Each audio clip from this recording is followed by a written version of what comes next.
60 বছর পর আমি আমার আব্বাকে তার ফ্যামিলি ফিরাই দিতে পারছি।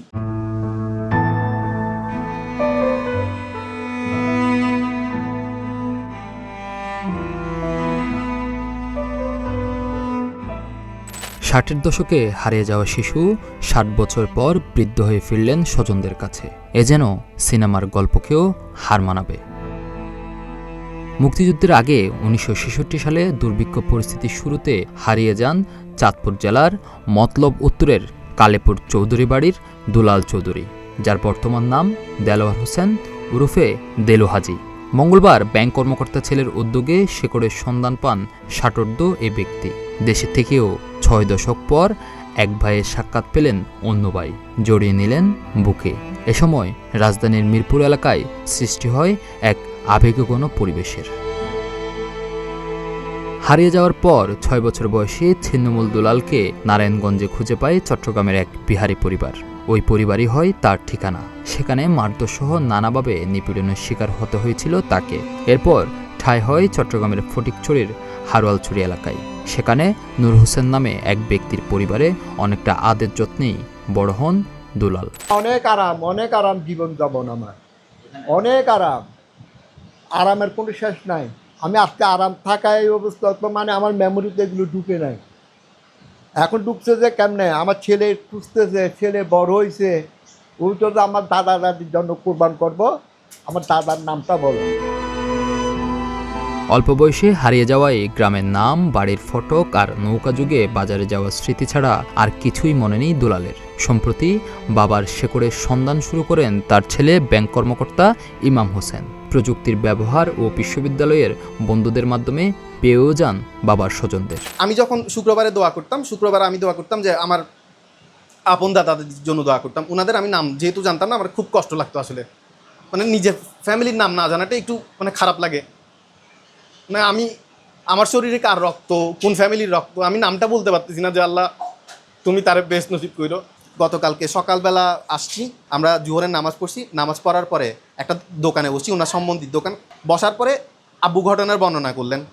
ঘটনার বর্ণনা করার পরে ওনারা বলতেছে এটা কালীপুর বাজারের চৌধুরী বাড়ি হতে পারে, চৌধুরী বাড়ি হওয়ার চান্স অনেক বেশি। তারপরে একজন মুরব্বীকে ডাকাইছেন। যেই মুরব্বী আসছেন উনি ওখানকার খুব প্রবীণ মানুষ, মেম্বার। ওনাকে ডাকার পরে শাহিন ভাইরা বর্ণনা দেওয়া শুরু করছেন, বলতেছে এটা দুলাল, মানে আমার আব্বুর আসল নাম হচ্ছে দুলাল চৌধুরী।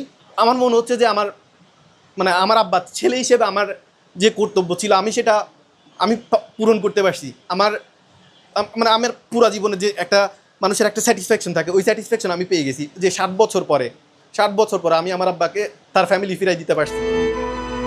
স্বজনরা জানান, স্থানীয় জমিদারের উত্তরসূরি দুলালের জন্ম সোনার চামচ মুখে নিয়ে। তবে গেল শতাব্দীর মাঝামাঝি সময়ে জমিদারি প্রথা রদ হলে বেকায়দায় পড়ে তার পরিবার। এর মধ্যে নিয়তির নির্মমতায় 60-এর দশকে কলেরায় প্রাণ যায় বাবা, মা, বোনের।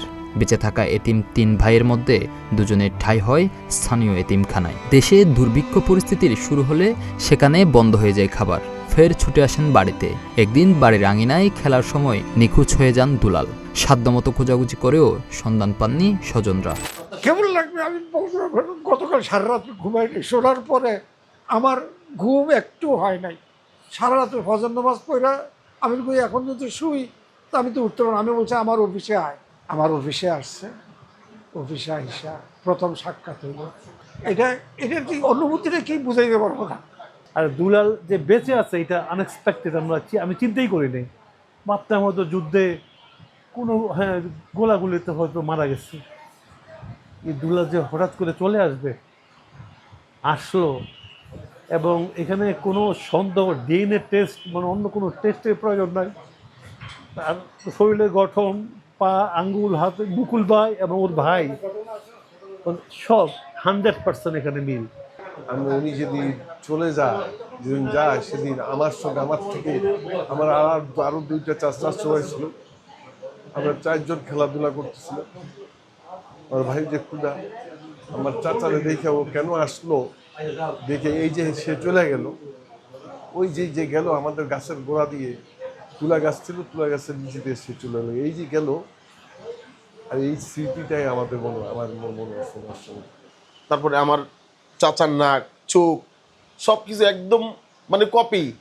মানে আমাদের যে চারটা, আমার বাবা, আমার জেঠা, আমার চাচা, ওনাদের চেহারার মানে এতটা মিল, মানে যে কেউ দেখলে বলতে পারবে যে না ওনারা আপন 3 ভাই। খুঁজে পাওয়ার ক্ষেত্রে আমাদের মতলবের যারা যারা তাকে সহযোগিতা করছে এবং আসছে আমার সাথে যোগাযোগ করছে, আমি সবার প্রতি কৃতজ্ঞতা প্রকাশ করতেছি। হারানোর গল্প খুব একটা মনে নেই বৃদ্ধ দুলালের তথা দেলোয়ারের। শুধু জানান বাড়ি থেকে লঞ্চে উঠে কোথায় যেন চলে যান। পরে আজ করেন সে স্থান নারায়ণগঞ্জ। সেখানেই তাকে খুঁজে পান এক বিহারি ভাঙারি ব্যবসায়ী। আমি হারিয়ে গেছি কেমনে হারিয়ে গেছি আমি নিজেও জানি না।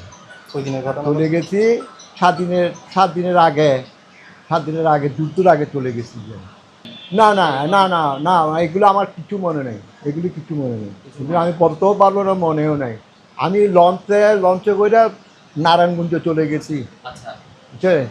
এখন জানি যে নারায়ণগঞ্জ, আগে তো নারায়ণগঞ্জ না ঢাকা এটাও জানতাম না। আমি তো ছোট, 4-5 বছরের ছেলে, 5-6 বছরের ছেলে, কত জানবো আমি। এরপর কি হলো? নারায়ণগঞ্জ চলে যাওয়ার পর এরপর আমাকে একজনে পালছে, বিহারি একটা পালছিল, বিহারি। কোথায় এটা? এটা বিহারে, এটা পালছিল হচ্ছে চট্টগ্রামে। চট্টগ্রামে পালছে বিহারিটা, যখন আমাকে মারধর করতো, এটা তো জামাইটা ছিল যে বাঙালি, ওই ছাইরা আমারে নিয়ে গেছে। ও নেওয়ার পরে এখন যে বাবা আমারে পালছে, এই বাবারে দিয়েছে। এর মধ্যে ওপারে পাড়ি জমিয়েছেন বড় ভাইও। বেঁচে আছেন মেজভাই মুকুল চৌধুরী। অর্ধ শতাব্দীর বেশি সময় আগে হারানো ছোট ভাইকে কখনো খুঁজে পাবেন তা কল্পনাও করেননি তিনি। 60 বছর পর আমার বাইকে আমার কাছে পেয়ে আমি যে কতটুকু খুশি ব্যক্ত করতে পারতেছি না। আমি তো কল্পনা করতে পারি নাই যে আমি এই শেষ বয়সে আমার বাইকে আমি পাবো। আল্লাহ পাক আমার মিলাই দিছে। আমি আর কি বলবো, আমি ব্যক্ত করতে পারতেছি না আমার বাইকে। আমি সব হারানোর পর আমার বাইকে আমি পাইছি। বহুত গোজা খুঁজছি আমার বাইকে, আমরা পাই নাই। আমি অনেক খুঁজছি, আমার বাইরে পাই নাই। আমি কোনো কল্পনাই করতে পারি নাই যে আমার বাইকে আমি পাবো। আমি কোনো দিন কল্পনা করতে পারি নাই। আমার বড় ভাই মারা গেছে, আমি সবারে বলছি যে আমার দুনিয়া, আমার বাবার ঘর আমি একা, আর কেউই নাই, আমার সব চলে গেছে। আমার বাইকে পাইয়া এখন আমি মনে করি আমার 3 ভাইয়ের 1 ভাই চলে গেছে, আমরা 2 ভাই আছি। আপনারা দেখেন, আমরা এই যে 2 ভাই, আপনারা যাচাই করেন। প্রায় 6 দশকের বিচ্ছেদ, সময়ের নির্মমতা আর স্মৃতির দূষরতায় হারিয়ে যাওয়া এক জীবনের গল্প যেন নতুন করে পূর্ণতা পেল। বাবা মাকে আর ফিরে না পেলেও রক্তের বন্ধন শেষ পর্যন্ত তাকে ফিরিয়ে এনেছে শিকড়ে। আজহার মাহমুদ, প্রতিদিনের বাংলাদেশ।